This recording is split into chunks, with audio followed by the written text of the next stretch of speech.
Hi, John. Hello. Do you know what I hate? Was that? I hate when your last words are recorded in a bear that had your DNA reflected back at it, and all you hear is your own screams coming from its horrible mutated mouth. Hate to see that happen. It is a weekly occurrence. I don't know if you know this. I was raised just outside of Chernobyl. Yeah, you should not keep going back there, I think. Yeah. Anyway, who watched Annihilation?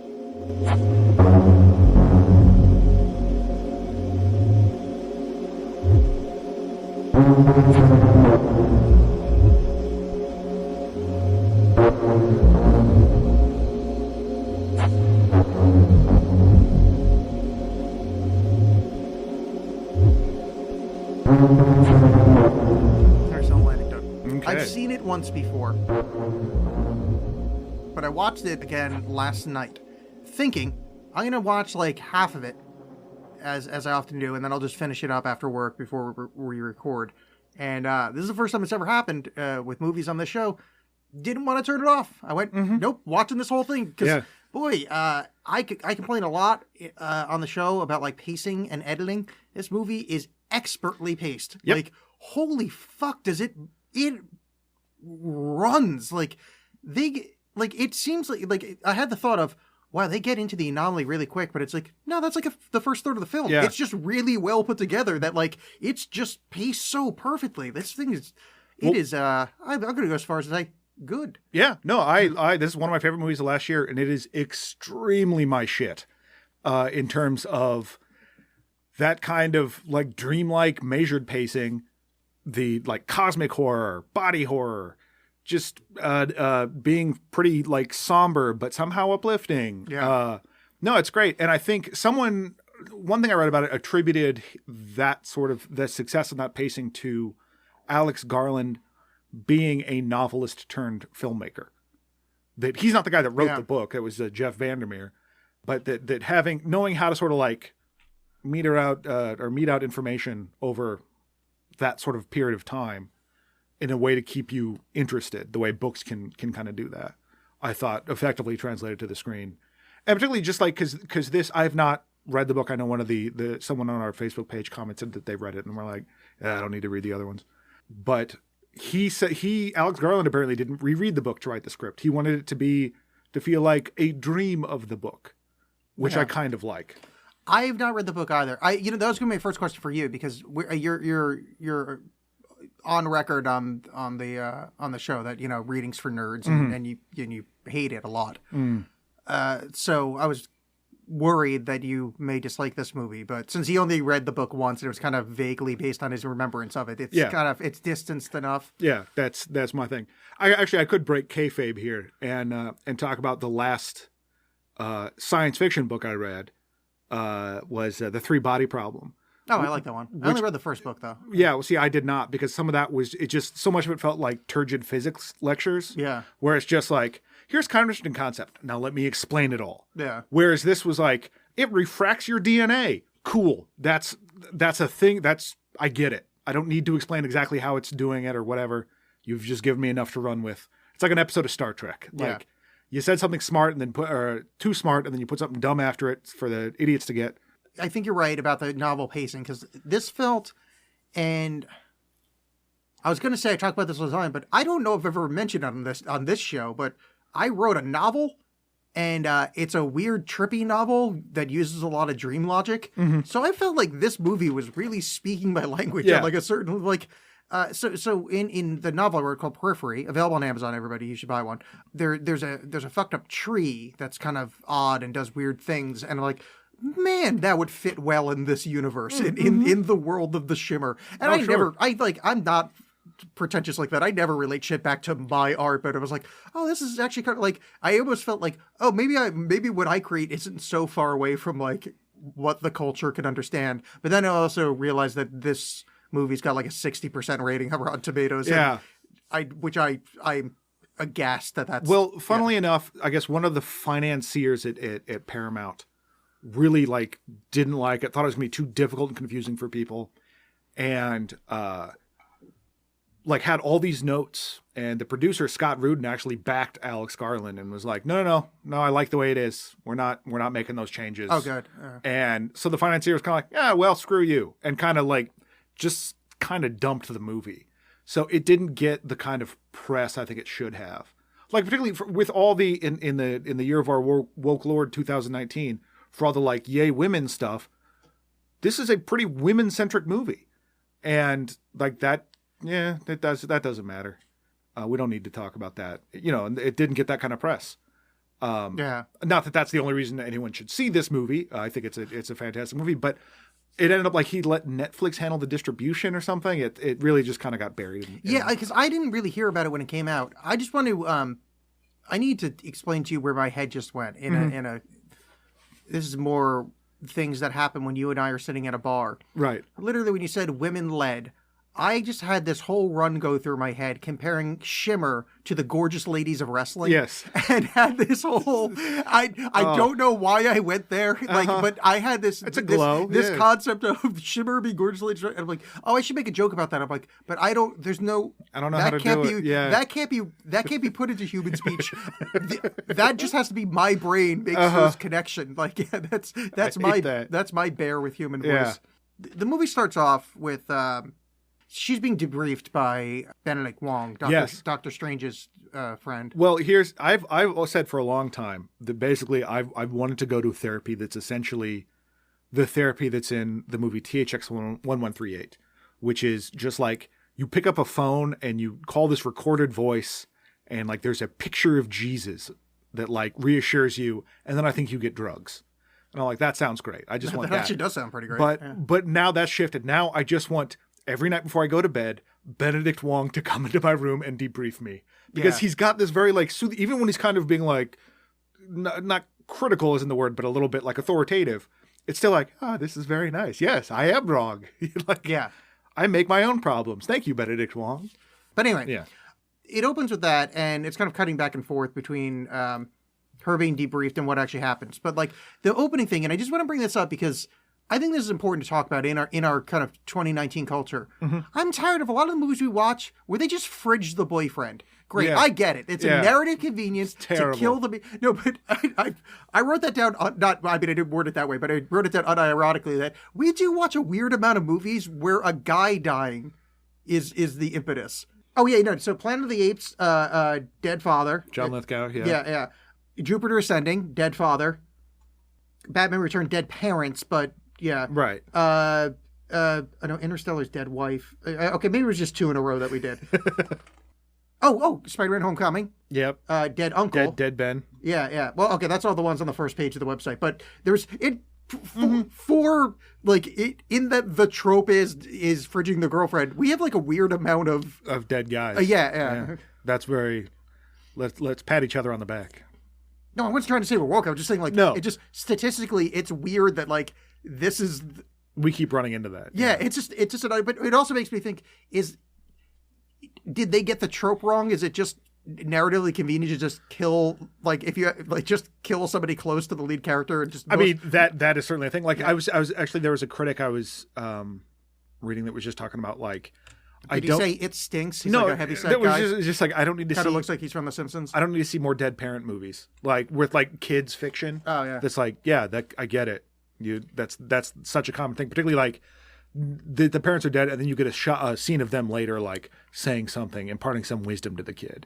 That's a frequent trope that you see, almost like Linus Roche in Batman Begins, where you see all the footage of him waxing philosophical to Batman. Yeah. All right, so back to this. Boyfriend gets fridged, but I do love the relationship between Princess Amidala and Poe Dameron. Which I'm going to refer to them as that the entire time we I also like that it's Poe Dameron. Well, that's his name. It's Dameron.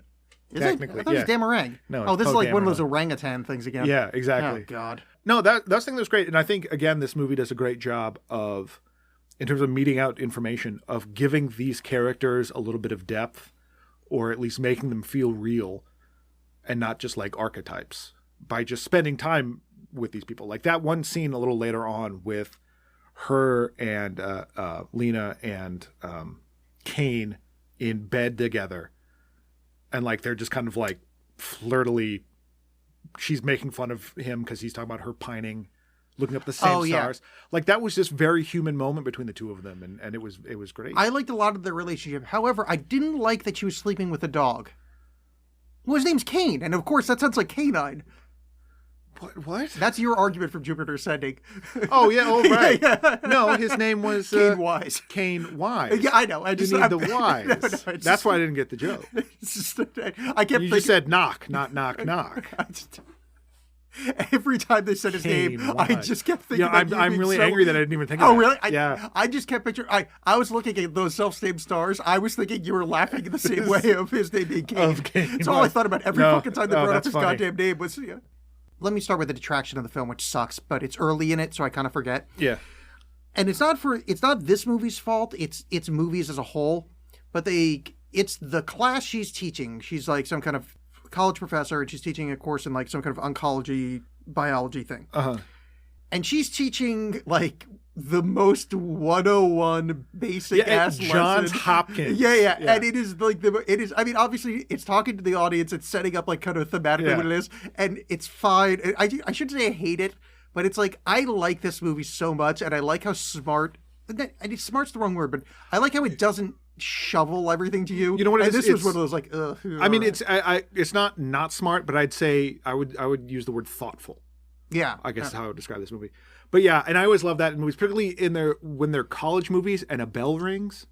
I think that happens in Candyman, which I saw fairly recently, where like he's teaching a college class and a bell rings. Oh yeah. Where are you going to college that a bell is going off? So she gives this whole, which on first watch I didn't think too much of it, but really when you on subsequent watches, boy, that's just like, hey everyone, the movie. Here is what I'm describing, because one of the readings of this movie, and I think one of the reasons I like this movie is you can look at it a whole bunch of different ways, is that the whole thing's a metaphor for the big casino, the old cancer. Oh, I think I meant clams. Yes, because she gives a whole speech about how marinara sauce is good, but sometimes you should just have it in straight lemon. But cells splitting and all that stuff, and uses specifically a cancer cell. Specifically, I guess the it's that one lady that donated Henrietta body lady. Lacks. Which you see. Wait. Let me just stop you there. You just looked that up, right? It came up. Yeah, it's not something I just knew. Okay, dude, because I knew about that lady, and I thought that was that reference, but I'm familiar with it, but I couldn't just pull it out. Yeah, that's like, I'm not being smart. Just because someone pointed out that that's the book she's reading later. Oh, okay. And there's a lot of little subtle things like that in the movie that I think is another selling point of this movie is subtle things happening they don't pay a lot of attention to, that they don't like underline. Yeah. They nod to or whatever, but they're not like, did you get it, everybody? Well, I thought that was kind of the female-centricness of the movie was interesting. Even that, like, the kind of cancer through line is also female-centric. Mm-hmm. Like, it's an oddly complete take on something that you don't see that often. Like, that's just, like a thorough second... Like, because that's not the main narrative of the film. But, like, having, like, side things to be, like, now's a thorough secondary reading of the film is... I mean, I guess we just watch a lot of dumb movies, so it's like... Yeah, we're just so excited when exactly, anything. I really love his reintroduction, where she's dodging going to this barbecue with one of her coworkers. Mm-hmm. Which, okay, again, not to just like piece by piece go into everything about this movie, but like that scene, the way the movie recontextualizes that scene later on is great, because it reads so much at the beginning of just like, okay, this is the movie given the beat that she's still pining over a lost love, and she's awkward with this guy at work. But then later, when you find out what their whole relationship was, and you watch it again, it's totally different when you see it. Well, I mean, you know, given that this show is kind of our show is kind of based on the fact that spoilers is necessary, we can just say like, yeah, she fucked that dude. Yeah, apparently a lot. Yeah, and well, because she seemed to be really enjoying herself, and good for them. Because as much as I like Poe, he doesn't look like a good lay. Well, they were having problems. Yeah. Not like Matt Damon in The Departed problems, but like they were strained on the relationship. Yeah. And her and that guy, you know, I remember when they were having that conversation, like, you and me, we're wicked pissa. We should go ahead. We should do this. Mm-hmm. We're you departed. Yeah. Hua. I love that she's dodging this barbecue with somebody that she's fucked since her husband left. She's like, oh, I have to paint our bedroom. I mean, my bedroom. And I like that little pause because it's, oh, now we've done with what I like to call efficiency. You've set up this lady. Yeah. We now know that she's alone. She's lost someone. You don't have to believe, just draw out for fucking ever. This is, oh, well, it happened on November the 5th. He was on an Iraqi mission. It's just, no, I fucked up and said no, it's mine, go home. She's painting the bedroom. And I don't think I really understand what happened, but I like that he's just standing there looking at pictures on the bottom of the staircase, walks up, and I think Natalie Portman, I forget because I mostly know her from shitty movies. I forget that she's a good actress. Yeah. And she fucking nails that scene of her, like, that kind of shaking excitement, relief, confused, like... Yeah, there's a lot going on there. Yeah, she really did it well, because that could be such an overplayed or underplayed scene, and I think she really hit that tone perfectly. And, God, that's a great intro of just... He doesn't say anything, just walks... Fuck, that's good. I am almost always a fan, also, of when the soundtrack ends up being... No, that was on a radio. Because they play that Crosby, Stills, and Nash song, which actually, if again, on subsequent watchings, paying attention to the lyrics works well with the theme. But I was like, okay, yeah, this song. And then, like, she's listening to the radio, and I immediately got happy. I don't know why that thrills me, that makes me so happy that thought went into it. What's that, diegetic? Is that the phrase? Diegetic, yeah. I know movie phrases like diegetic. You know why I know that? Because another movie podcast said it one time. Which, speaking on the movie, or sorry, the music thing, we talked a little bit on the last episode about how the Oscars are fucking dumb. And if there's any more reason you need to believe the Oscars are dumb, the fact that this movie got nothing in the way of sound design, sound editing, not even a fucking nomination. And the sound in this movie is so great. It's what won? Bohemian Rhapsody, because they did the great thing of putting Queen songs in a movie. Wait, this movie's from this year? From last year. From 2018. Oh, fuck. I thought this was older than that. No. I thought this was like 2016 or something like, Oh, that's really upsetting because I referenced the bear thing and we're going to get to it because that might be my favorite scene in any movie. Like, God fucking damn, that's good. But when Poe starts coughing up blood, he doesn't know where he is. He refuses to answer questions about where... He not refuses. He's like, I don't know where I was. I don't know anything. He's got this blank slate. Yeah, he's being very cagey about where he's been. But he's not playing it cagey. It's playing like he literally doesn't know. Well, you don't know that. I mean, that's the thing. Again, no, I mean, in terms of recontextualizing... The acting, I meant, is played as if he doesn't know, not as if I'm a secret agent. It's played as if he's genuinely confused. Or at least that's the way, even the first time I watched it, I took it as, this isn't a classified thing. This is I literally don't know thing. Yeah, but I guess I read more into it the second time in terms of the source of that confusion. I guess the first time I didn't, I don't want to say it was a more malignant kind of confusion, but it didn't have that same weight behind it, was when you actually know why. Yeah. I mean, the first time I certainly didn't like guess, but it read to me, and I think it's Oscar Isaac's being kind of brilliant. Yeah. It read to me as like, oh, this isn't him just like being, stiff upper lip, I can't tell you about the mission kind of thing. This is like literally like, oh, this is a damaged thing. I also, on second watching, I love that he holds himself in a different bearing, and his hair, I don't know if his hair is different. Yeah, it's a little bit more like slicked back. Yeah. I think because it's hard to tell because the only time you really see him, no, that's not true. I think his hair is slightly different. It's a little bit more like Pat Riley, the LA Lakers coach. Oh yeah, that's a reference I'm gonna understand. Yeah, no, that's why I'm here. Yeah, that guy from the Lakers that are from LA. Those guys playing their basketball. Yep. He's the one that put it in the hole. Because, again, spoilers, because it's sort of not him. I like that he carries himself acting-wise and then just, like, dress-wise and, like, makeup-wise. They made a kind of a conscious decision to make it slightly different, slightly more, alien, not to put a pin in it, but, like, I really like that. But going with the sound design, so they basically get abducted by the government because he came home. Yeah. Working backwards. We're going to get to them being at Area X. But that when they first see the shimmer, the kind of distorted thunderstorm noise of the shimmer is so fucking good. Yeah. Like, how does that, like, because there's other sound design aspects that are amazing, but, like, just that spot of it being, like, it's not, they're playing a thunderstorm, but it's, like, run through some kind of distortion filter where it just doesn't, it sounds like it sounds like a weird noise rolling over a dome of indiscriminate energy. Yeah. Like, if you played that for me, I'd be like, that kind of sounds like it's some kind of, like, dome-shaped, weird, like, electrical, like, it's so fucking perfect. Is this the soundtrack from Stephen King's The Dome? I know, seriously, like fucking Hank from Breaking Bad should be there. No, it's absolutely great. And also, I really enjoyed the soundtrack, but in a way that I never want divorced from the movie.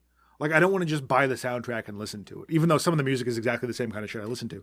It works so well in the moment, and like with that feeling that I don't want to divorce it from that. It's just amazing how much it all really works together. Well, this is to compare to, and I hate doing the compare to last week, but I think it's so much better than Scorsese uses music, where it is just pounding you over the head, like, hey, this is the song that we're setting this scene to. Mm-hmm. Where this is very much like just intrinsic to the scene. It doesn't. Yeah, like, well, I would say like less that comparison and more like particularly in the early 2000s. And the movie I always think of is Traffic, and then after that, like so much soundtrack stuff became more sort of ambient background stuff. But I think this does that way better than rather than be the sort of the Westworld like ominous drone thing. I think the drones in this, as weird as it is to say, I think the drones in this work better because they're not always just like portentous. Yeah. They're just kind of there and it's weird. It's not always like something bad is afoot. It really helps paint it helps add to the scene a whole lot more. Yeah. Add to the whole feeling. I mean, it's an overused word, but it is just atmospheric. Like, it feels like, it's like, it's almost like that's one word to say that described everything I just said. Yeah. But a smarter way to say that. No, but that word is so overused that I prefer. Like, I don't want to. Like, now that you've said it, the good like a longer form articulate way. No, like, inarticulate. It's room tone. Like it's So like when we do the podcast, here's behind the scenes for the people at home. Is I record the room that we're in without us talking for a few seconds. If ever we have to cut out stuff and add in audio, we can kind of replace it in. So you get this kind of like. It's the tone of the room. So everything kind of sounds cohesive instead of like cutting and pasting things. This movie feels like it has like its chosen tone, like it's like that kind of ambient rumbling sound. It's just like it is like this. I don't want to say atmospheric, but like it is like they painted the atmosphere. But it's every scene. It's not just this scene. It's scary monster background noise. It's the same way. The same way with the cinematography in this movie is that particularly. When you get in and around the shimmer, Rob Hardy is the cinematographer. He does such an amazing job because like how everything is blown out and colorful and kind of weird. Yeah. Or did sound in the shimmer? Yeah, it all makes sense. Oh, it's not just like, wouldn't this look really cool? It does look cool, but it also services the story. I think it services the mood and the tone of the whole piece, which is great. So after they're abducted, she wakes up in Area X, and stopping you there. How do you feel about Area X as a name? Because this is one of the little, and I don't have major complaints about this movie, but there's a little niggling, like, really, that's the. Well, here's the thing, and the author of the book, Jeff Vandermeer, denies this, and I think Alex Garland denies this too. But this movie and the book owe a lot to Tarkovsky's Stalker. And the book it was based on Roadside Picnic. Roadside Picnic. Yeah. Which I forget the name of the guys that wrote that. Where it's like, and they call that the zone. Yeah. So this is so fucking Roadside Picnic, it's ridiculous. Yeah, but they're like, no, yes, it is. It's very, very, like in terms of like we're journeying to this weird place where shit's crazy. To me, that was just sort of this obvious connection that I just went, Area X, the zone, fine. Yeah, but I agree that like in terms of. Like an army code name that's what I or something. It's like that's a little on the nose. If they called it like, even if they call it like Area Lambda or something, anything else but X is just like that's a little on the nose because it's Americans. Yeah, I think it plays different if it's translated from Russian or if it. But the American military, it would be Station Jericho or something like the walls of Jericho, the horns of Jericho. Like it'd be something along those lines, not Area X, which is that's where Mega Man would fight. Well, what the whole trilogy, I guess, is called of the books is Southern Reach, and that's the name of the second base they go to later. I think Southern Reach is third base. Nicely done. But like that's a name that makes but like Area X is just like, oh cool, I'm watching an anime. Nice. Yeah, no, you're totally right. Yeah. Yeah. It's a small. I've never had to do this with a movie before. I'm having to find the little things to pick out because, this movie will turn Thank into. God you are.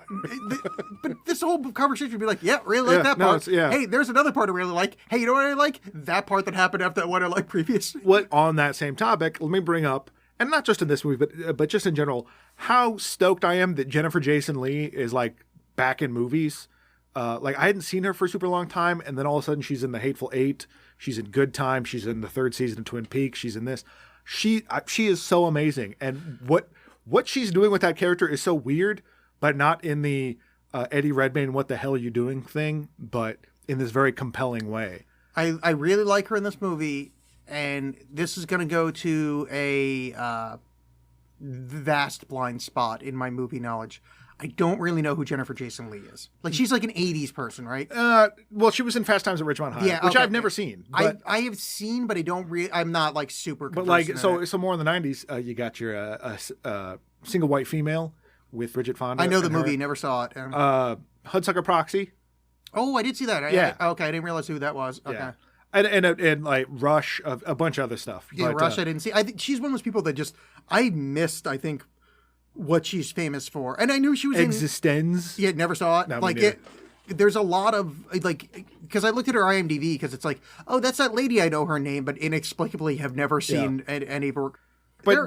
But Jennifer Jason Leigh is like weird, like melancholy, detached, sort of bitter. Like I don't even know how to really describe what she's doing. Yeah, she's like got this weird kind of low energy fidgety, which is something you don't see a lot. Like she's always playing with her pen or like messing with something in her hand or like snapping her finger. Because that character could very easily be more like a more hyper version of not Anya. No, that is Anya. Anya is the a paramedic character. Yeah, this more just like, but even the more less like militarized, like let's pack up and move, people. Let's go, like, know-it-all person in charge. And she brings to that this sort of weird vulnerability by being that aloof. Like, you don't really understand what's going on, but you also get the sense that not everything's cool with her. Yeah, well, I mean, not in this, like, dark way, but just like, are you okay? Yeah, they do a good job of, like painting that out where there's this exposition scene, and this is not the most articulate part of the film, but where I think it's Cassie. It's like, hey, come over, meet my friends or whatever. And then there's this like, well, she lost her daughter, she got divorced, she's this. Well, that's a little bit later on. Yeah. But I mean, there's this like, I actually don't mind it, but that's pretty clunky. But like they do put the kind of a pin on it. It's like, well, what's Ventress's deal? And they're like, I don't know. She's just, and when you get the reveal later that she's had cancer and that was her, reason for going into the Shimmer. Cool, I like it, but that I think I liked it a little bit better as her just being aloof. And, like I don't think I needed an answer. She also a little bit earlier on kind of does the thing of like I'm the one that picks the teams, and they go in there, and then they all die. I did basically like that. Yeah. She's like so she's kind of over it, but this is her job. She's just dead inside somewhat because of that. So when they enter the Shimmer, this is one thing that I kind of a little nitpick with the movie. When they finally enter into the Shimmer. It just, you get a title card that says The Shimmer, and then Natalie Portman has this flashback to her fucking the guy, and then she wakes up in a tent, and it's revealed that none of them remember they remember entering the Shimmer, and then that's it. And it's been like 4 days they've determined from their ration usage. Yeah. That does a good job of setting up like, okay, it's going to get weird and dreamlike here because rules don't really apply, but that time skip thing never really comes up again in a really meaningful way. I guess I feel like I say meaningful a lot, but like in another way, so it kind of feels like this gimmick that was sort of like moved past or like kind of half forgotten, but it still does the job of setting things up that it's weird in here. Well, I think they sort of pay it off at the end where when she's kind of the last one left, she kind of like, we kind of cut to her just standing on the beach. Yeah. And I don't want to get to like the very end yet, but like, I think that's supposed to be a time jump. Like, so I think it's just kind of assumed that there's time jumps, but that's the only time they put a pin in it. Yeah, I mean, there's a little bit during the whole altercation with her and the thing at the end too. There's a couple of moments where you're not sure how much time has passed. Yeah. So this is where they get to the flooded house section with the alligator. Oh, right. Yeah. I was thinking of a different house. Where are they? I didn't in the show, but like, did they establish geographic? Like in my head, it's like, are they in Florida? Like what? Where? I want to say. Do we just not know? I think they say I want to say like they're in the Carolinas somewhere. I think they say it, but it might just be do they? me Okay. reading something about it. All right, yeah, I didn't pick up. It's Could not tell you. It's not like it matters, but like that one scene is like very Florida-y, and I mean I don't care, but it just honestly, I never even thought about it. Yeah, yeah, because there's Southern Reach is like, oh, does that mean it's like the South, or is it like anyway, it just. And I hope not. I just hate the idea of anything interesting happening in Florida. No, but it's good because everybody dies, which is nice. Oh, okay. Yeah, that's fine. So they're in this flooded house, which I don't understand why it's happening. So they're there, they're looking at it, and they see the first reference point where they describe the mutations that are happening inside of the Shimmer, which I really like. It's on the nose, but I think it's somewhat slow played at the same time, where she's looking at this tree with a bunch of branches, and there's different kinds of flowers budding from the same branch, and it looks like the flowers are kind of melded together. It's like, this is weird. Oh, and they had this great line like, oh, it looks like someone's setting up for a wedding. Yeah. Which I like, because I do like the kind of subtle side thing of this, where like it's played like a horror movie for a while, but it also could be like, this is the Garden of Eden, like this is a rebirth, like like there's this other kind of coin to it. And I like that it's like, oh, this literally looks like an Indian wedding. Like, I mean, it's this beautiful flowery inlay. Yeah. Without going too much on a tangent here, I think that is a theme of the movie and a reading of it about the sort of the beauty and destruction, or the beauty that can come out of that. Like when later they come across the guy that's been completely destroyed in the pool. Yeah. Whatever's happened to that guy is rad looking, and in this very awful way, but it's still just beautiful. Now, I am not, and this is so weird for me to say this, I'm going to make a video game reference here. Mm-hmm. Does this movie predate The Last of Us? No. Because the way that the things interact with them reminds me of the parasites from The Last of Us, where they'll just be like dead bodies kind of with it like growing out, like laying on the wall or whatever. Yeah. And it's just like, oh, I've seen this before, which I've played 4 video games since 1996. Yeah. So it's just weird for me to have a video game reference in my head. So, but it's also, I mean, say that loud. It's been in other things too. I mean, obviously Aliens, that sort of. I've never seen an Alien movie. Oh no, you should. They're pretty good. Like any of them. Yeah. I've seen all. I lied through my teeth on that one episode. I've seen all of Alf. And that's it. Yeah. Yeah. That's really, they're all basically the same. Which reminds me, because the person that reads that line is Tessa Thompson, who I don't know if this was just in a conversation that we've had, or if I actually said on the podcast, that I'm kind of not sure if I actually like as an actress. But in this movie, I thought she did a really good job, because I feel like she traditionally gets a lot of like shitty roles. And having her play something a little bit different than what I've normally seen, like she's so reserved and inward here, and again, very vulnerable.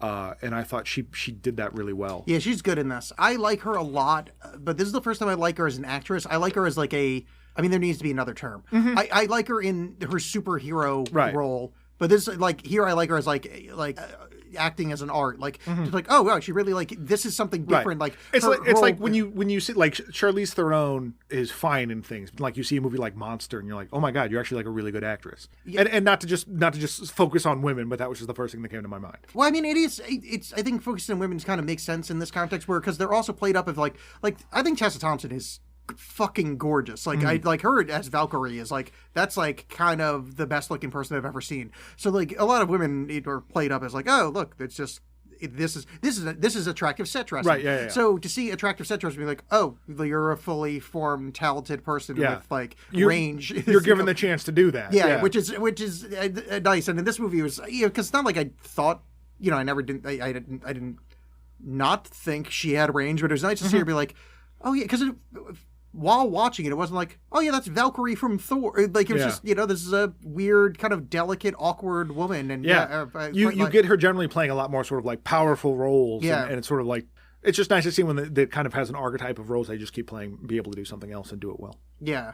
They're in the frozen thing and they get attacked by the gator. This is one of my other kind of little tiny nitpicks. Mm-hmm. Really, a giant alligator pulls you by the backpack. Yeah. I get they're doing like a horror movie trope thing where you get pulled from off frame, like, but that didn't really sit well with me. I don't know. I don't know how noisily alligators exit water. No, it's not the noise. It's why would it jump up and only get you from the backpack? Oh yeah. It's like it's just a weird, like, that's effortful. And the only plus to that effort is that it looks cool on film. But I like that in this movie, the sort of action pieces, I guess I'll call them that, aren't. You know, like there's a lot of, like, she's just talking and then she gets pulled back into the doorway. And it's not like all of a sudden the whole style of the movie changes and it's all these like quick cuts. Things are a little bit faster, but it's not like, here's an action scene, everyone, now we go back to the movie.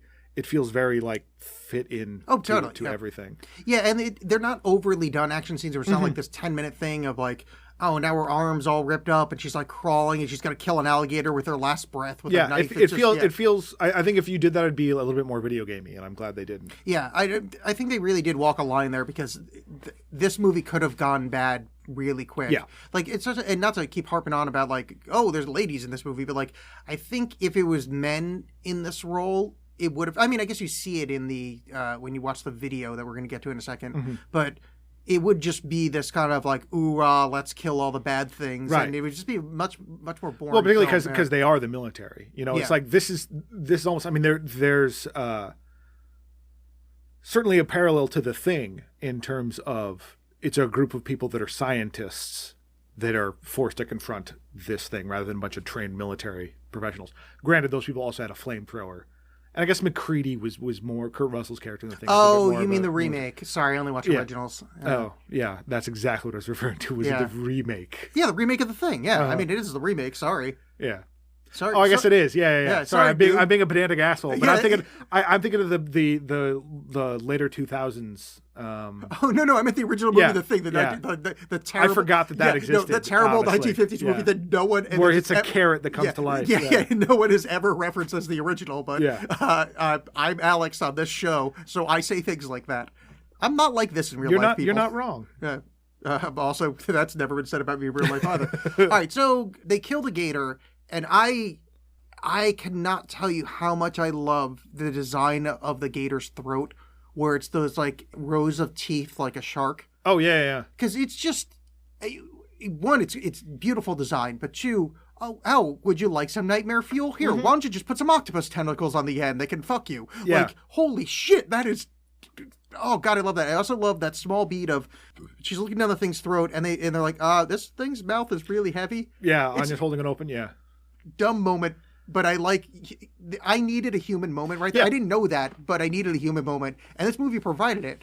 And it's like, oh, I'm in the hands of someone I trust as a movie maker. Right. Well, it's also, I mean, the same thing where it's like you could, and again, I can't compare it to the books. I haven't read the book, but the fact that it is just, no, here's an alligator. It's kind of weird colored. Oh, it also has more teeth. It's not like, yeah, here's a mouthful of tentacles. Isn't this so crazy that everything's, a lot of things are just off. And it takes a while for things to really kind of ramp up as you get closer to the lighthouse, which I always enjoyed. That kind of gradation. The only now we could talk about it, I suppose, because it doesn't really fit. But like, so they are heading towards the lighthouse. That is their end point of the journey. Yeah, because we've seen at the beginning of the film when the credits come up, a asteroid or something hitting the lighthouse over a sweet folk soundtrack.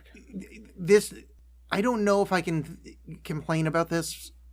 But I believe in you. It's more that it's my fault, but it feels too Stephen King-y, like the Dark Tower kind of thing of like this. I mean, I guess it's earlier than that. It goes to like, J.R.R. Tolkien or whatever, but like the lighthouse as like this thing to go to just has this like, it just got the stink of Stephen King on it. And I think it's because of the Dark Tower, but like there's just something about it that just, that kind of, I don't want to use MacGuffin, but like that sort of like so obvious of an endpoint, right? It sits a little uncomfortable, and in a book maybe it wouldn't bother me as much, but like it's. Just, I see what you're saying. Yeah, I don't. It didn't bother me, but I completely understand. What you're saying. It's like in a video game where we're like, yeah, that makes sense. Yeah, you gotta go to the lighthouse, right? Or like, the thing, But anyway, so they're there. Giant alligator, mutant teeth, kills them. They cut back to Area X in the interrogation thing, and this is the first shot you get to see of Natalie Portman with the "shut up to everybody" that I'm the way I pronounce it, the Ouroboros tattoo. Yeah, how are you supposed to say it? I don't know. I always thought it was Ouroboros. I think it is, but it's one of those words I've only read out in my head. Well, I think it could be Aruba. Like there's. Yeah. I went to. There's your warm-up game. I went to. I went to like dictionary.com to find out how it's pronounced, because it is one of those words that I've avoided saying out loud my whole life because I've only known it from books. But yeah, anyway. It's like when I found out that it's not detritus, it's detritus. Like I was saying detritus for years and no one stopped me. Yeah, I think a lot of people say that. I think I may even say that. You see the Ouroboros tattoo, which I can't tell you how much I love that as a thing in this movie. Yeah. That there's this weird tattoo not as a virus, but like that is like the visual representation of like DNA change. Yeah. It's like, or not DNA change, like they're kind of melding into each other, because it's this part of the movie where they find this, the old Southern Reach headquarters. Mm-hmm. And they find that body we were talking about, like the one from Last of Us. Yeah. And when he's stuck to the wall, you can see that he's got this Ouroboros tattoo. And it spends no time on it. No, it's not. The only thing you get really is after the alligator attack, they're rowing to the place and getting some character building between her and the lady. Cassie is the Cassie, one? I think her name. And she's like, "Oh, I got this bruise on my arm. That must be from the gator." And then later she just has this tattoo. And again, it doesn't spend any significant amount of time with this tattoo. But it is like things are getting weird. That bodies are morphing. Oh, it's so good, and I also love that and again, they don't point it out. Is my main adoration, because if they even said anything about it, all of this turns the other way. I couldn't hate it more if they said it out loud. And she like, I think even earlier in the movie she kind of looks at it or something. That's but like, fine. Again, it's barely noticeable. But I love that, because the idea. And this plays into like when we meet Oscar Isaacs in the beginning, where it's not actually him, it's the other guy kind of having turned into him after a fashion, where their memories are coming with it. So like, I like that she wouldn't go, "Oh, I didn't used to have a tattoo." Like, what's coming along with it is like not necessarily the memory of being a soldier with a tattoo, but like that's how deep this kind of melding is going. Yeah. That it's not. It's not strange. Like, that's not, because if that happened to either one of us, like if John has a nibbler tattoo from Futurama. Mm-hmm. If after hanging out with you for a while, which I've hung out with you for many years, if I start seeing a nibbler tattoo show up on my arm, you and I would never talk about anything else to anybody else for fucking months. Yeah. But because this is the way the movie is, this kind of dream logic, it's not pointed out. You know, it just kind of like that's the way your head is. Again, subtlety in this movie. God, I like subtlety. Yeah, no, it's great. We watch so many superhero movies. It's so nice to see subtlety. What it is, it's a movie that trusts its audience. It's a movie that knows, like, that has faith in you to get it. Even if you don't, like, it's going to give you enough stuff to get you at that same point where it needs you to go. This is some stuff on the side too, but it also just has enough faith in you, which is such a pleasant change from so many of the stuff that we've watched and so much modern entertainment. Well, to go back to, and I don't like doing this, but going back to last episode, The Departed, where I was so fucking confused by the end of that movie. And and the audience reached out and has talked to me about it, about how funny they found about my finding the ending of that movie confusing. And you made fun of me as well. Yes, I still do. But that's what I'm saying, like the difference between that and Interstellar. I still say the end of Interstellar makes more sense than the end of The Departed. And this movie is so much more confusing than The Departed. But it makes sense intrinsically. Yes. So you're allowed to follow it. Well, The Departed just doesn't. It's not. It's narratively crappy. Yeah, this is going to be a very awkward way to say this, and I think I brought this up before, where it's like with like David Lynch movies. For me, it's like I don't walk out of a David Lynch movie going like, I get it, but I feel like everything I need is there. Yeah. But I also don't feel like it's a specific puzzle box in terms of like it's absolutely this. You know what I mean? And I think that this movie does that same kind of thing, where it's like, we've given you everything you need and you can put together the plot of the movie fine, but what was it all about? You, the audience, you figure that out. Yeah, and I love that so much more, because when it lands perfectly, but with The Departed, where it doesn't land, like the plot doesn't make sense. The Departed like needs to be a plot-heavy movie. No, but still, but like it's just the plot doesn't make sense, so it's like you failed on a fundamental level. Yeah. About kind of the end of that movie, where this one, even though the plot makes probably less sense in this, but it doesn't need to land. And I don't know, I just think there's like an important kind of like differentiation between, like, I think this is kind of the art I like. I like his other movie, Ex Machina. Which I still haven't seen. I'm not to give away details, but like you're left with there are different ways to kind of read the film. Mm-hmm. much like in the same way as this, and you're left with this pleasant. You watched a movie, you saw it A to B, the entire thing made sense. Yeah. But it's, there could be arguments to be made about what you just watched. And I'm being a pretentious cunt today, but I'm saying it again, this goes back to my novel Periphery. I wrote my book that way. Available on Amazon. Yeah, available on Amazon. But I made it a point of there's multiple ways to read it. And I could have an argument with somebody that read it that has a different read of it. And I wrote the fucking thing. I've had someone give me a different read and I'm like, oh shit, that actually makes more sense than what I was thinking. I didn't say that part out loud. Yeah. But and I think to me, that's the joy of something like that, where it's the subtle storytelling instead of the over top. So either go super over the top or go subtle, and this one nails subtle so well. Well, it's and appropriate to this movie, I always think about a story my dad told me about 2001, that he and a friend of his were traveling in London when they saw 2001, and the movie ended, and they had this huge long conversation about it afterwards that was so long and so intense or whatever that when it ended, they were like, oh, we have no idea where we are now. They were just walking and talking, and then they just went we have completely gone off the map of what we're used to. Crap, where are we? That's great. Yeah. And I love movies like that.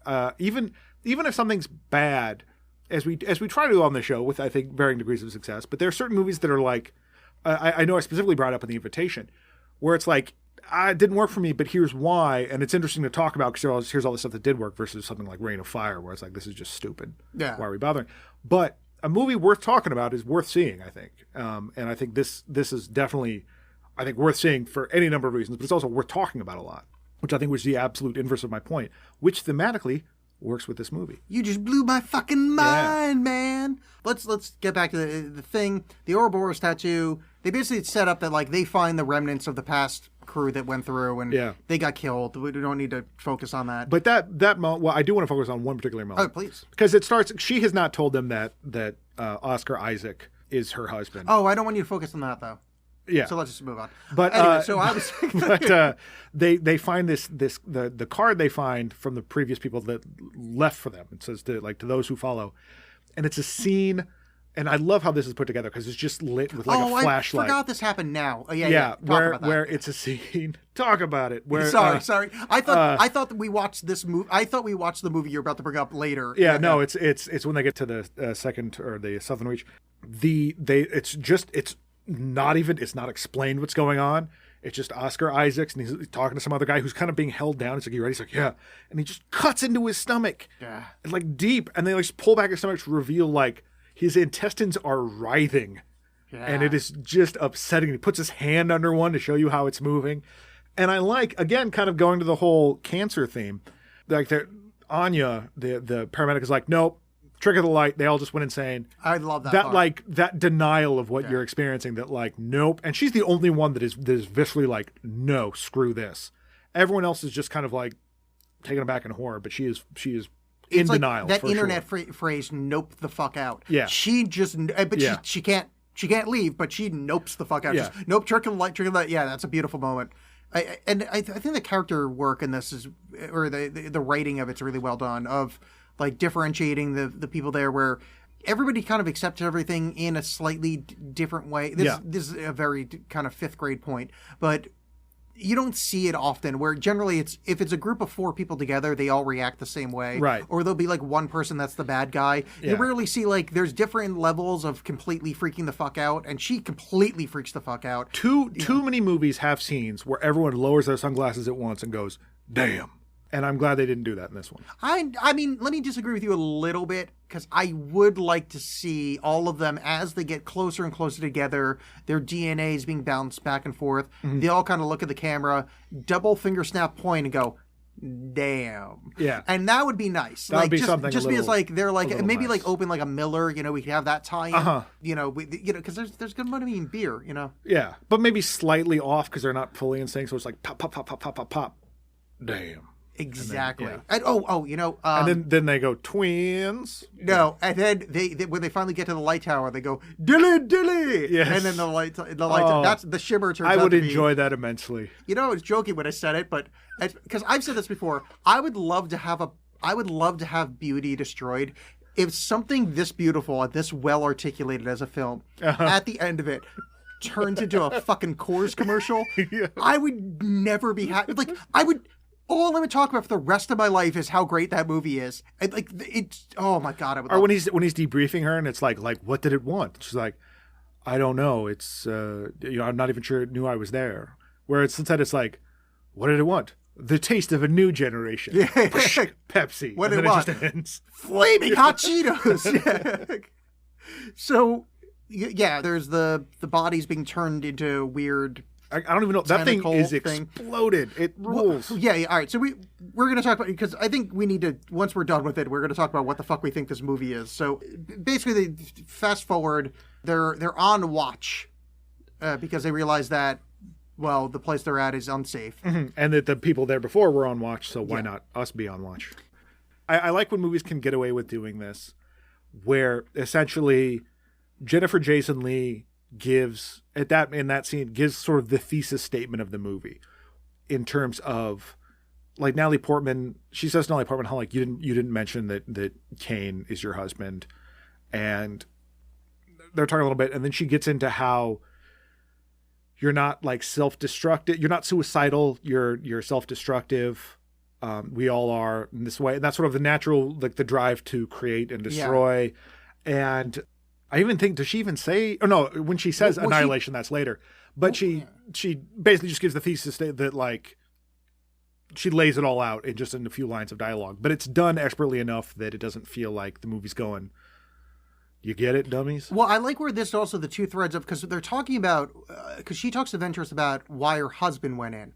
Mm-hmm. This is also when we realized that she was fucking around behind her husband's back. Yeah. And I do like the kind of her also realizing that he went in because the husband found out. Like, well, and that's particularly interesting because when I don't know if it's in this scene or when she's talking to Benedict Wong or earlier, where when they ask why she went in, she goes, I owed it to him. Like, I owe it to him. Not I love him, but I owe it to him.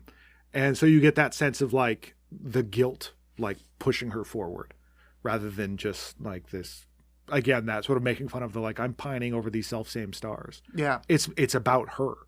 There's an interesting thing where this character it's not like a flawed character. It's like, I think if we hung out with her, we wouldn't like her very much. Like, she's kind of a jerk. Oh, Natalie Portman? Yeah.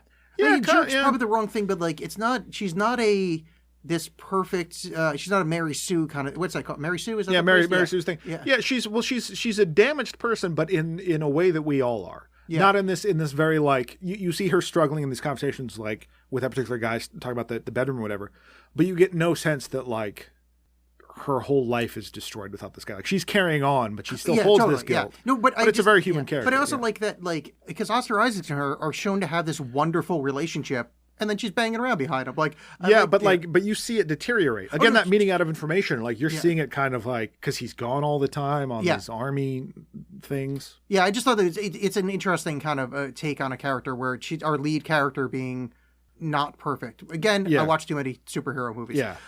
Let's get to the bear. Yes. How about you talk about the bear, John? Bring us to the bear. So, one of the Cassie, I believe, is while they're doing watch, they realize that the fence has been torn through, and when everyone is roused to find out what's going on, Cassie is taken away by some unseen figure. But, like, I don't understand. I kind of don't understand why Natalie Portman is looking for her later. I mean, like, I get it in terms of, like, she cares about the character, but it doesn't matter. It's not that big of a deal. But it was something on my subsequent watchings of it that I was like, wait. Well, I think it was this kind of desperate thing of, because they hadn't lost anybody yet. Mm-hmm. I think it was just like she could be alive, and it was just it's fine. It's not like, but like that, you get that great moment where she, when looking for the character, where she sees the two deer that have, like, tree branches for antlers, and again, like, a nice. Just a beautiful moment in the movie anyway, but also a nice sort of reoccurrence of the theme of, like, echoes and doubling and that you get throughout. But she finds Cassie. She's been mauled by whatever this thing is, and she's dead. And they push on, and they end up in, like, they start figuring out they end up in this, like, town basically that was right around there or something, some place where people lived, where there's all these, like, plants grown up to look like people, and they which is beautiful. Like all the plants are growing over things. And I didn't realize until the second watching that the house they go into looks like her house from the outside. I didn't notice that on both watchings. That's one of the things I saw referenced when I was reading about the movie. Yeah. And so they're staying at this house. They're inside the camp there. That's when Raddick, I think her name is, the Tess Thompson character, realizes that, like, well, you're going to find I bet if you look, you're going to find Hox genes in the plant. And Hox genes are the genes that you have that's like the body. Yeah, it's like the blueprint. The blueprint for how your body's built. And so you're getting the sense that everything's getting mushed up. That's a much more scientific way of saying it. I'm sorry, refracted. Yes. But I believe you mean ribonucleic acid. And this was also a moment that I really liked, where that night Natalie Portman is like looking at her own blood in a microscope and sees that she's got whatever it is. Yeah. And like she pushes the thing away. And again, it's not this huge moment in the movie, but it's just this personal, she's upset by it. It's really nice too, because it's not like I don't know how visually you'd show it, but it's not like it's like the cells have evil clown masks on or something. Like, I don't know what I'm looking at there, but like the point gets across it's beautiful anyway. and rainbow colored. It's not red and evil.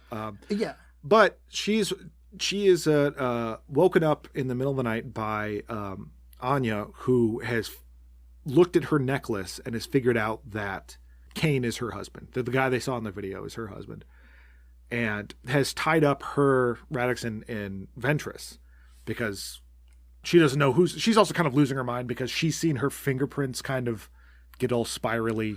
We should stop here just for real quick. I don't know if you've done acid. I'm pretty sure you have, but I don't know if you want to admit that on air. Sure. This is such an acidy thing right there, where your finger, but also like the your guts feeling like worms kind of thing of like, maybe I'm dumb, but it took me that long in the movie to be like, oh, this is very, very acid trippy, and maybe that's another reading of the film, that this is like a. I mean, it's certainly trippy, yeah. But it just reminded me like the swirling, but also like, your friend that can't handle their acid starts freaking the fuck out. And that's exactly what Anya is going through. Yeah, and she doesn't. She's like, what is this about? Or, is this some kind of setup? Why didn't you keep the truth from me? And then they hear in the distance this weird distorted "help me." God, John, it sounds I love this so much. Like Cassie. And then it turns out it's this evil fucking bear. Well, Anya runs off and goes, Cassie, I'm going to help you. Oh, right. Yeah. And then basically she gets thrown, like fucking a bear just starts walking through the room, crashing through the thing. And they're all trying to stay calm as shit. Not just any bear. Like this bear, it's like, what would you say, like 6 foot tall. It's wearing like a bow tie. It's looking for picnic. Well, no, that's what I watched afterwards. Different bear. Sorry. This giant fucking bear. And it's got like a skull face, like and it's almost like a bear anteater hybrid kind of. It's fucking. It looks like prehistoric bear, like some kind of like remnant thing. And instead of like growling, it opens his mouth and in the voice of Cass from the bear's mouth here, oh God, help me! Yeah. Like this. Oh fuck, that's good. Yeah. Like, this movie should win every award ever just for that motherfucker. It's very tense how it's put together, and the bear's just sniffing around them and like just making that noise.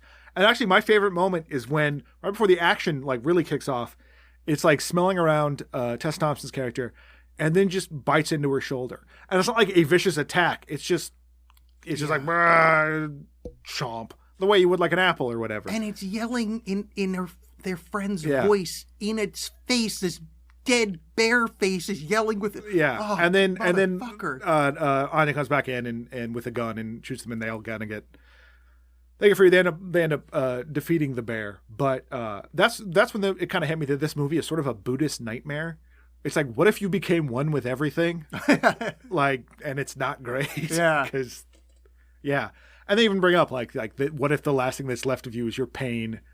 And that is absorbed by another bear, by a bear, yeah. But oh God, that bear scene is so beautiful. Like I mean, again, I don't. We're not going to do it any justice, like trying to describe it. Like it's just very, very effectively done. I don't know that the audience metrics or whatever, but I know Steph Quick doesn't watch a lot of the movies we've watched. But like, if you can just watch this scene, like, oh God, I can't stress enough how fucking good that scene is. But anyway, what I like though is the special effects supervisor for the movie, who just like, I don't normally call this out, but Andrew Whitehurst, the effects of this movie are so great. Like, and I don't normally, praise CG like this, but it's so great. Like it does what it sets out to do very effectively, and it's not just the Marvel style of bullshit. Yeah. But Andrew Whitehurst, the effects supervisor, I guess the same people that worked on this, that same crew worked on Paddington. And because Paddington is named after a lovely tube stop or something like that, they chose a shitty tube stop named Homerton, and that's what they called the bear. Oh, really? Yeah. Oh, that's awesome. All right, so they kill the bear. Ventress decides to, they're all like, we want to leave, blah, blah, blah. Ventress is like, fuck this, I'm going to the lighthouse. Next day, Tessa Thompson, she's talking to Natalie Portman and still kind of in freak out mode. And she's like, well, I mean, you think that the choice is either to fight or flee, and I think there might be another choice. And as she's talking, you see her skin starts getting little shoots coming out of it. Yeah, because she's a cutter, as you find out, from those wounds, little. Yeah, little branches start coming out. And you see her kind of spacing out a little bit and starting to walk away. And Natalie Portman's like, where are you going? And you see her walk, turn around a corner. And by the time she turns the corner, there's just this field of those, figures. Flower people. But she's gone. So she's turned into it. And it's like this, oh, is there communication with this? Can you control the mutation? I didn't know if that was that moment, if that's what was happening. It's just Radic, not Radix. I'm adding an apostrophe to it, or S to it. I think you added an X to it, actually. Yeah, that's true. Yeah. I made it cool. Or if it was a time skip, you know what I mean? If it was, okay, it's just in the terms of horror movie logic, though, it totally is fine. Yeah, you know what I mean? Because you're dealing, and this is the thing I was thinking about, where it's so much of I've complained on this show before, and certain things about not being well defined or whatever, but in this movie, that's sort of the point.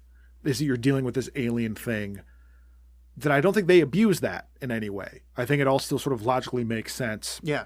But yeah, weird things happen like that, or when the mirror image sort of disappears and then reappears. Some of that sort of time shifting or the spatial shifting, I think, still makes sense in the logic of the whole thing. But whatever the reasoning is, whatever happened, it works and is very upsetting. So she becomes Plant Lady, which I love, and I also, and it is a small stupid thing, but I very much enjoy that they don't deal with the kind of pedantry that I would come up with, what happened to her necklace, what happened to her clothes, why isn't it it's just it's small and stupid, but I like that wasn't you don't see shoes on the ground or a plant with a shirt on, or I think the worst offender would have been a plant with a necklace hanging over it or something. Yeah, they just leave it's again. It's dumb, but it's dream logic. It's dumb on my part, I should say, to expect that. A lot of lesser movies do that. Yeah. So, I mean, this is basically, this is getting to our end set piece is she decides to go to the lighthouse. One of the things that happens in the lighthouse, which is somewhat annoying, she's on the beach. Mm-hmm. She sees the lighthouse. She's like, oh, I'm going to go over to the lighthouse. And takes her backpack off and leaves it there. Mm-hmm. She's fucking ages for the lighthouse. Why take your backpack off there? Yeah, I don't know. It's one of these things that happens in a lot of movies that and it's not the movie's fault. This is my fault because I'm lazy and don't like camping. But it's you gotta walk all the way back over there and pick up your backpack. Yeah. Just walk into the front door, lady. That makes me think of, there was that show Survivor Man. The whole thing was the guy reenacts survivor situations. Les Stroud. Yeah, and he films himself doing it, and he was the only one I ever watched was he's supposed to be what if you crash your plane in the Arctic or something like that, and he was talking about how you realize every scene you see of me walking with me and my sled, I have to come back and get the camera. This is so tiring, and I hate this so much. But one thing I liked, again, doesn't explain it, and I don't think it needs to. What the hell is going on that beach in front of the lighthouse? What is with the bones laid out? Yeah, there's not an explanation for that. I don't know, is that Oscar Isaac and his people going crazy and setting that up? Because what's going on? But it sets this tone and this mood that fits everything else that you're just, okay. We did skip one small thing because this is my complaint of the film, of actual editing wise, because I think this movie is expertly edited. There's one last flashback to her and Oscar Isaacs in the house, and the entire flashback is her going, hey, and him going, hey. Yeah. And then they cut back to inside the shimmer. That was very awkward. And I loved it because it is to me was that quiet, for as much as like everything else is heightened, like you're like, oh my God, she's at the lighthouse, all this stuff. The quiet dissolution of their relationship, of their marriage, because you've already gotten the scene of him leaving, because it's kind of told out of order when he leaves to go do army stuff. You find out in the Shimmer that's very weird between them. It's a little icy, particularly on his part. But that little moment of it's just that for how close they were, now they're just like reading books next to each other. And it's just like, hey, that there's still something there, but it also just feels a little strained. I liked that. I like that quiet counterpoint. But I understand. I understand your point. For me, it worked. It just sat weird in the, because I like, because tonally, Tessa Thompson becoming a plant, I thought calmed us back down. Because like that's this weird sedate kind of beautiful shot, and then it gets us to the beach. It just them being like, hey, it doesn't matter. All right, but I understand what you're saying. We're at the final thing that around the lighthouse. There are crystal trees. Yeah, which are really cool looking, and then there's the layout of all the skeleton bodies. There's skeleton bones. She goes inside the lighthouse, and there's like a Tibetan monk sitting in the corner. And a hole. Right. When he says Tibetan monk, he means a clearly immolated body. Yes. Well, I mean, come on, people know. No, I don't trust our audience.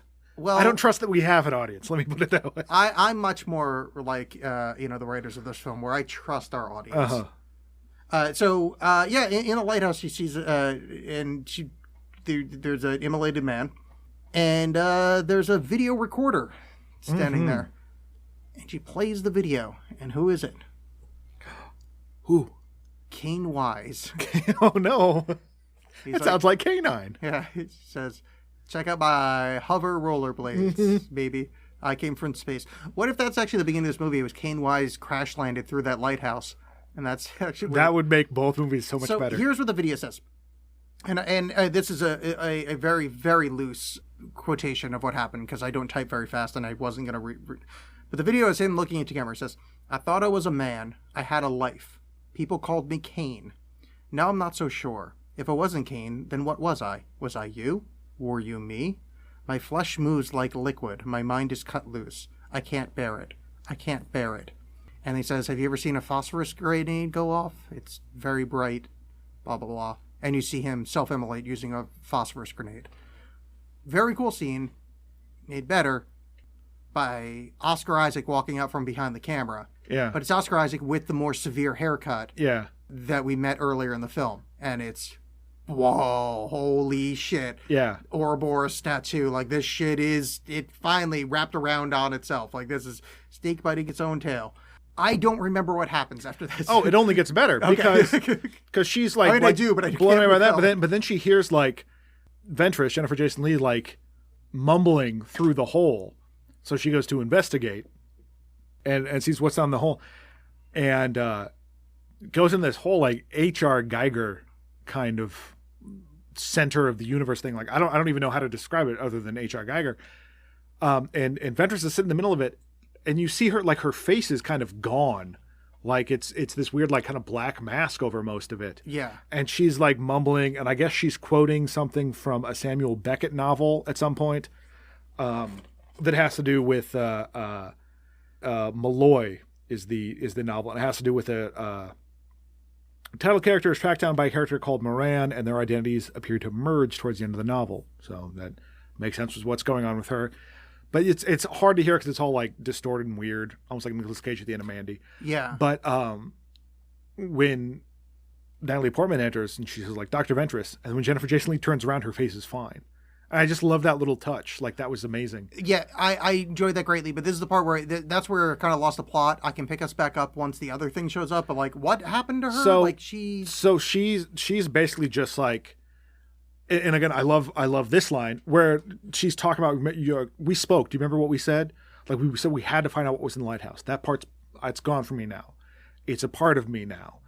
And I just love this line where she's like, it's not like us. It is unlike us.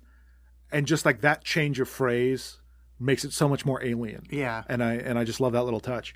But then she basically says annihilation and starts just becoming energy or it's what it appears like. And I didn't really notice it till the second time through that, because all all this light starts pouring out of her mouth, but that her arms are like shriveling up. I don't think I noticed that either. Yeah, that like she is becoming the energy, and the energy kind of forms in this weird like pulsing mass that you see in close-ups of in the opening credits, and this hole enters in the center of it that Natalie Portman is looking into. Meanwhile, the soundtrack is just going bonkers, and it's amazing. Well, this is where the sound design is fucking beautiful. But a drop of blood from Natalie Portman goes into the swirling mass of energy, and you see close-ups of cells splitting and dividing. And just the way this is all done is just phenomenal. How then like it pulls back, and you see it's basically made this weird. It's not even a clone of Natalie Portman at this point, but it's this like humanoid figure, like shimmering humanoid figure. What does that remind me of? Your mother? I don't know, dude. I don't know what's going on in your head. Don't even start that. It reminds me of Her. Did you see Her? Not Her. Sorry. Under the Skin. Yeah. Oh, totally. Oh, yeah. It reminds me of the way the aliens actually look, or whatever. In Under the Skin. Yeah. And let's leave that vague if somebody hasn't seen that movie. But that's what it reminded me of. That like that's fair enough. Yeah, almost black latex, like that. Like it's like a archetypal form of human, but that came from 1996 raves. Mm-hmm. And I hate how much brain damage this show has given me. That in my later viewings of this movie, I went like, I'm glad that they kept the figure kind of not genderless, but like pretty basic, and they didn't do a female Venom thing. Yeah. And I hate that I'm thinking of the movie Venom while watching this movie. But that's my own problem. But no, I mean, that's everybody's problem. That's true. They made it everybody's problem. You reflected that into the universe, back onto the that's right. back onto the people. My brain is the shimmer. Yeah. But so Natalie Portman sees this figure and has the natural human reaction to shoot it, and doesn't. And I love that effect where the bullets are like flying through it, yes, and leaving trails, and just like it is becoming those trails so too. Fucking good, yeah. And she escapes out of the hole, and you see it disappear behind her and reappear back in the main level of the lighthouse. Yeah. And I absolutely love this scene. And I found out it was the scene with her and the mirror image, we'll just call it that, was choreographed by a dancer named Bobby Jean Smith, who I guess there's a documentary about. And I'm not one for dance really, but I really liked all the movements in this scene. Well, actually, I refer to it as the dance scene in this. Yeah. Because this thing is mirroring her, and eventually, you figure out that it is just sort of mirroring her. And when she's like rushing towards the door to try to get out, and it follows her, and it's just pushing her up against the door because it's just mirroring her. That what you think is an attack is just her again. Like that works so well for this character that it's just she's getting in her own way, and eventually, this whole scene is amazing. But eventually, she gets it to hold a phosphorus grenade. But when that happens. Well, I guess before we get to that, it knocks her out, and you have this gap of time, and then you see it like lay down next to her, and then mirror her reactions. That happens twice, where he knocks her down. Yeah, and I love like Natalie Portman doing this dramatic fall, and then like this weird mannequin thing falling with it in this kind of dramatic. So good. It was so great how it was done, and then she kind of figures out that it's mirroring her and gives it a phosphorus grenade, and I just love that effect of as she's touching it, it starts to like become more Natalie Portman. And the moment where you see its face like slowly morphing into Natalie Portman is terrifying. When you like, it's that uncanny valley thing where it's like just kind of a face, but not really. And it makes it so much worse. Now there is, based on what follows, and again, we're assuming people have seen this movie. There are people that are like, well, did the real Lena get out or was it the clone Lena? And to me, when I was watching it, I didn't even think that was a discussion. Like, to me, it's that she got out, but she is changed by this thing. Yeah, I think they're confused. I think, because I did read some of that, and I think what people are failing to understand is that it's not a clone. They are refracting back into one another. Yeah. That's why she has the tattoo from a guy she wasn't on the mission with.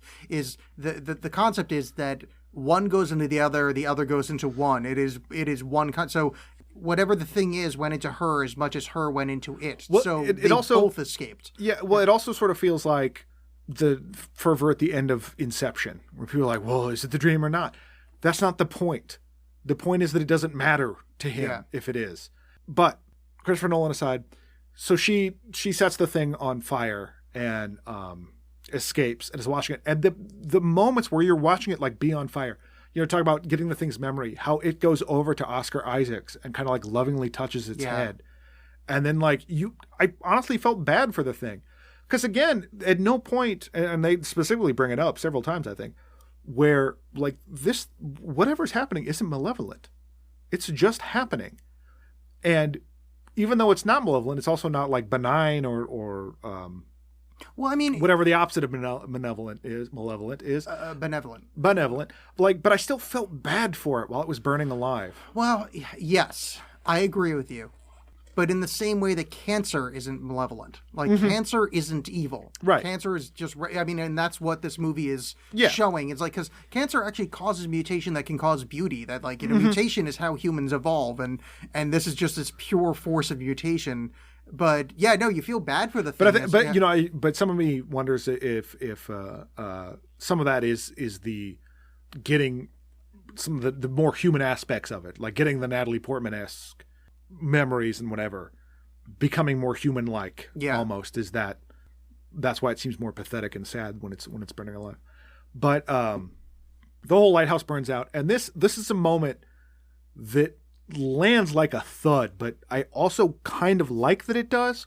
So after all this, and this scene is the whole time is just wordless, and it's beautiful and great. Lighthouse on fire, crystal trees on fire, falling apart. Cut to Benedict Wong. Oh, it was Alien. Yeah. And just that line is just so like, boom, ham-handed. But then when it cuts to Natalie Portman and she's just like looking at him almost like you didn't listen to a goddamn word I said. Yeah. And I like that. I like that the movie is confident enough not in the same way where it's like, no, this is a dumb thing and we're going to let you know it's dumb. But that like that reaction is dumb. And I enjoyed that a lot. No, I did as well. And I think it's smart to do it that way because after that crescendo, there's no way to land this. Yeah. So I needed that drop. Yeah, you need to make that drop palatable. So to put it, because what they do is kind of expertly, they put it on another character, and it feels like, oh no, the character did something stupid. Yeah. Instead of, because there's no way, like, they wrote themselves into, there's no way to end the movie other than on the beach, but you kind of need to go back to Area X. Right. And yeah, so she meets up with Oscar Isaac, who woke up the moment that everything started burning down. Yeah, apparently the destroying of the lighthouse, the shimmer's gone. Yeah, whatever organ failure was happening in him has stabilized. Yeah, but they kind of basically agree like, oh, we're both kind of changed, vague, mutated forms of the people that were in love, and I guess we're gonna be cool. And they hug, and you see their eyes kind of change color to match the other, and like also early in the film, I don't know if you noticed that in her eye you see this worm. Oh, I didn't. Yeah, there's like this kind of worm thing under her eye, like when she's being pressed against the wall, which is kind of creepy. But at the end when they hug, their eyes change color. Right. They show, which I like because it's also so in the way you can read the movie is like this is the most convoluted way to repair your relationship. Yeah, well, sort of because they both mutated themselves into people that can be with one another. But it's also just that through the act of destruction you are changed. Yeah. That even if this was the quote unquote real Cain, everything they've been to has changed them. And so now they have to move forward with that. That even having cancer has changed you because you no longer there. I don't remember who, just any cancer survivor will probably tell you that you don't like survive cancer. Like it's still there. Like that specter is still there. It could come back. It's just that chance of it coming back just decreases immensely over time. And so you're changed having had that experience. And I like that annihilation is not just destruction. It's the change that can come out of that too. And that the ending isn't like when I was trying to read stuff about this movie, there was a billion articles that were like, the ending explained. Fuck that. Like wholeheartedly just fuck that. Yeah, I saw a bunch of YouTube things. Yeah, like that. I fully believe, and I think you kind of have to like give your own sort of theory about it and talk about this movie. But like in my mind, I don't think it's like malevolent. I think there's just, these are two people that are changed and they're back together now. Whatever that means. I don't know what that means. They're not making a sequel to this movie. I don't want to read any other books. I just like this movie as it is. But like everyone has all these, puzzle box theories of what like this means in the long term or what this all says. And I think I kind of reject that. Just enjoy it and see what you think about it. Yeah. I don't think there's a definitive answer. But to me, it's that. It's that these two people having had changed. Definitely more than, him more than her to a degree. But like, they're both not who they were. And how do you move forward from here? Yeah, no, I think there's a good overlay for kind of PTSD war people because they're both. There is a reason that she's a soldier in the movie. That there's another overlay to that is that like you change when anywhere, so everything is just kind of mutating mass. Like anytime you're in war zone, that every single thing does change you, even if it doesn't, immediately. Even if you survive, in quotes. Yeah, and like I said, I understand this is a trilogy of books. But like, I have no interest in knowing, and that the movie is kind of a dream of a book or whatever.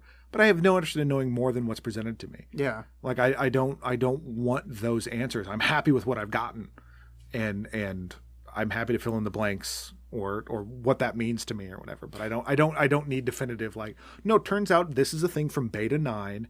Yeah. And its mission here. No, I'm good. Yeah, I don't want more of this. I'm kind of curious to read the books because I think this was so kind of. I could see that the book was well written, maybe. Mm-hmm. So I would like to read it just to, because maybe there's more to it. Like maybe some of these questions are in the book and they continue on in a way that like doesn't show up in the film. This is how I felt about the novelization of Terminator 2, which is the only book I've ever read. Yeah, Back to Kate Spade. I thought the same thing about Terminator Genesis, the novelization, of course. Yeah, right. Obviously. I think Timothy Zahn wrote that one. Yes, he did. Yes, he had a really good story about future hot chocolate. So, John, next episode we should talk about a movie. Mm-hmm. I know that changes from our normal thing where we talk about books and what knitting patterns are popular in the world of knittetry. Yes. I don't know what that was a good word.